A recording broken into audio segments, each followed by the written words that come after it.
All right, so welcome once again to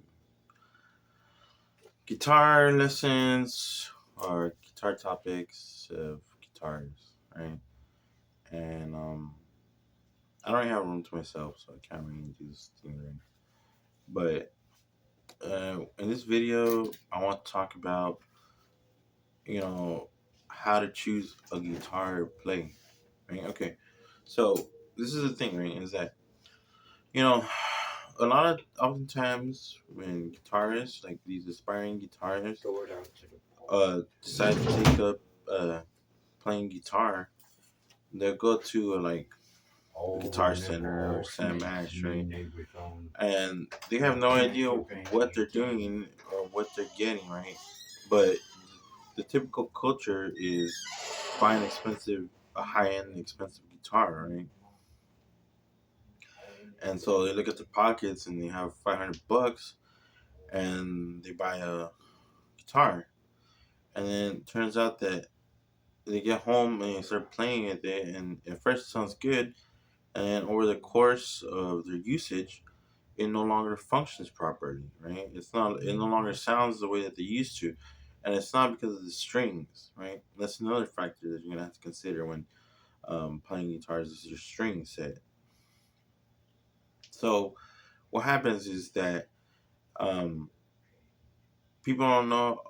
What happens is that after that aspiring guitarist you know gets tired of the guitar, they they give up, right? They don't play anymore because the guitar sometimes it bites too much, and they go and they say, well, I spent $500, so they never return the guitar, right? But they never touch it because it feels uncomfortable for them to play. So to avoid that, if you're just starting out a guitar, like you're just starting out and deciding whether you want to pick up the guitar or not, I'll give you some quick tips. Okay, so there are a couple things you got to pay attention to that are very important, right?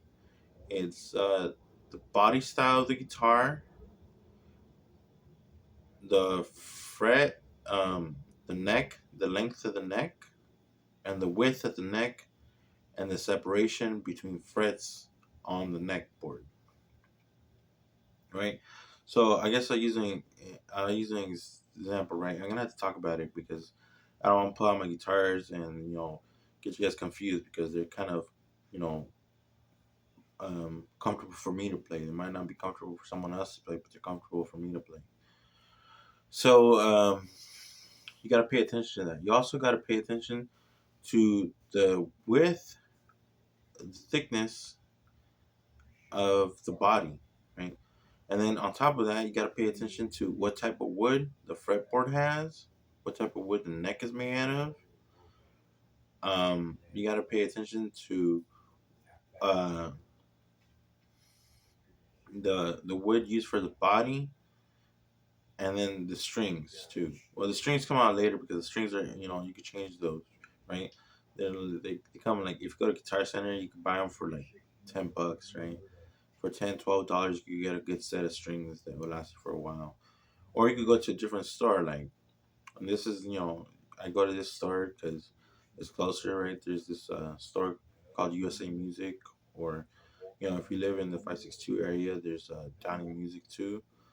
But there's also Sam Ash, and there are other hidden like hidden stores, but you gotta find them, right?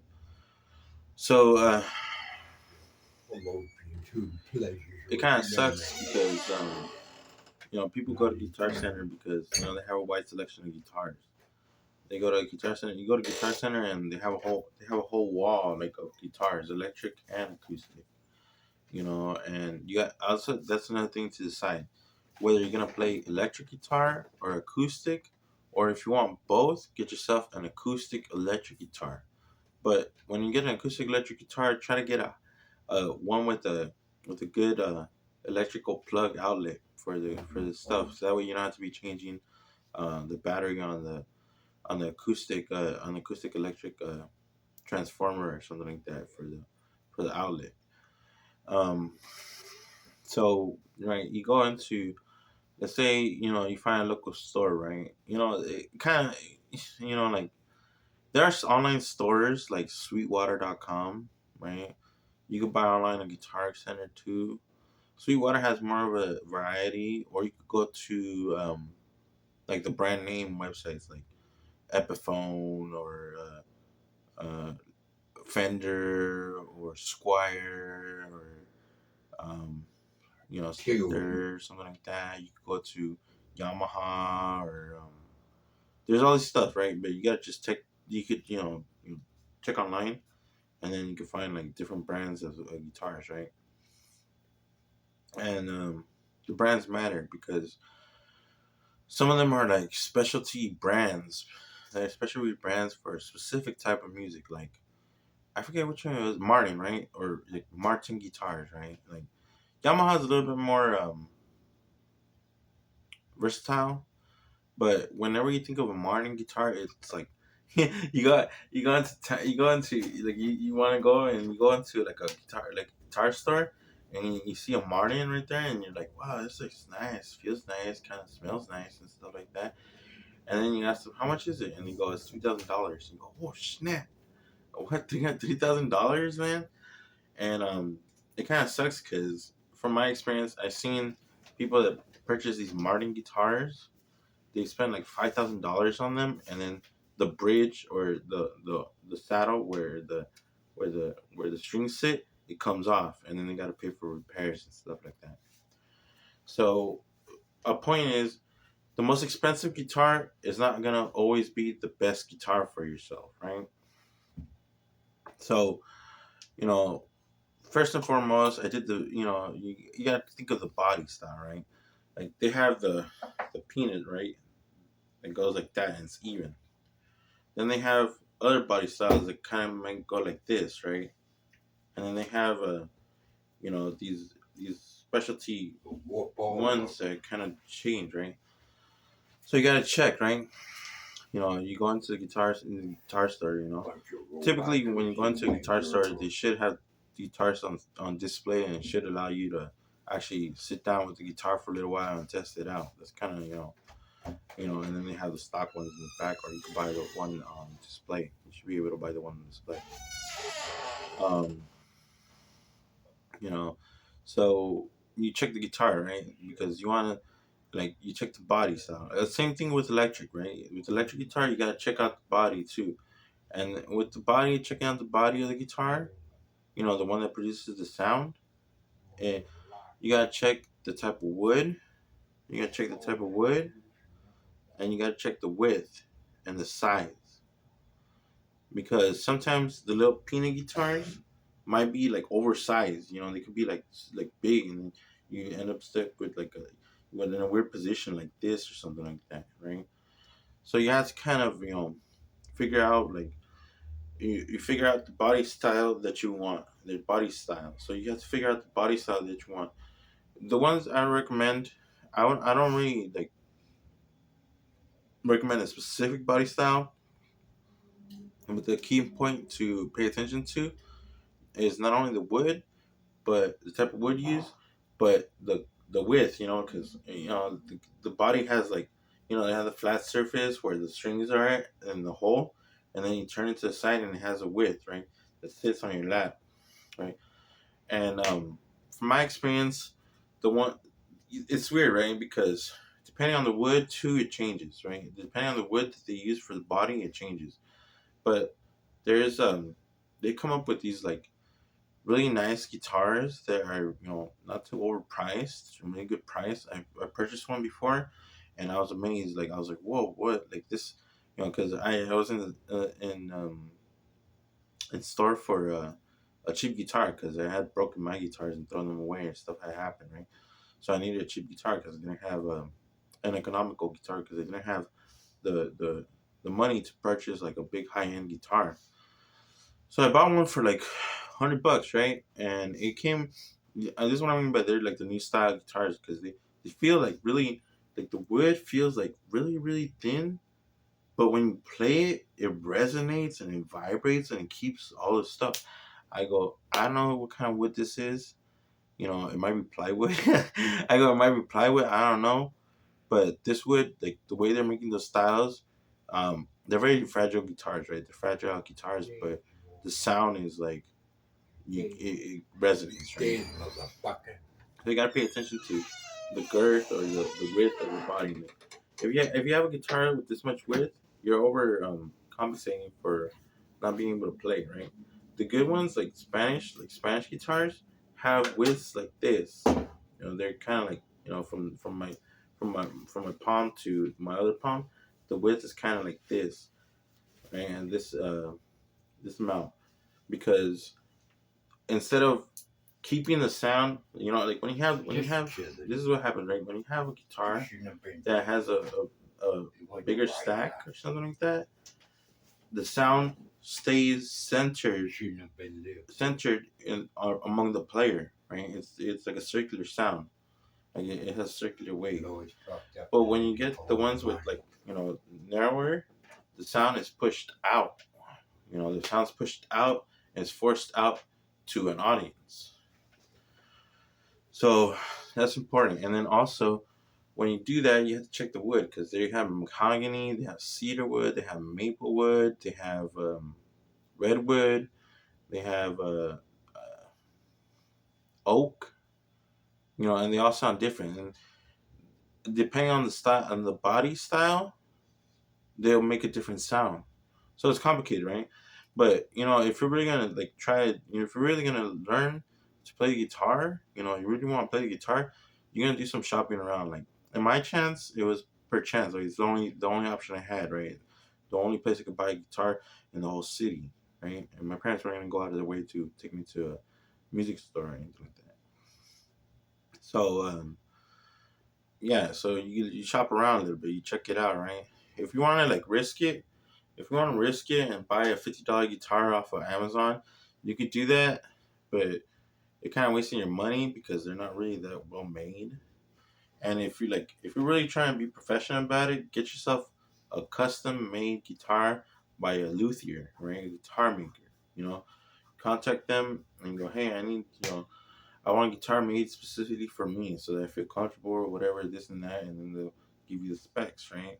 You know, and you get the specs that they want, and they'll build you a custom guitar, right? But you go in there and then you test it and stuff like that. It costs money, right? They cost a lot more money than going to Guitar Center or going to a manufactured guitar. So that's the body, right? And the body matters, right? Because like sometimes you have the peanut guitars, right? The ones that are evenly spaced like that, even peanut, like peanut like that, and sometimes they don't sustain any sound. Like depending on the manufacturer too, they don't really hold up the sound as they should. And then you have the ones that are like, you go like if you put it sideways, it goes like this, and then like that, right? And sometimes they don't produce good sound.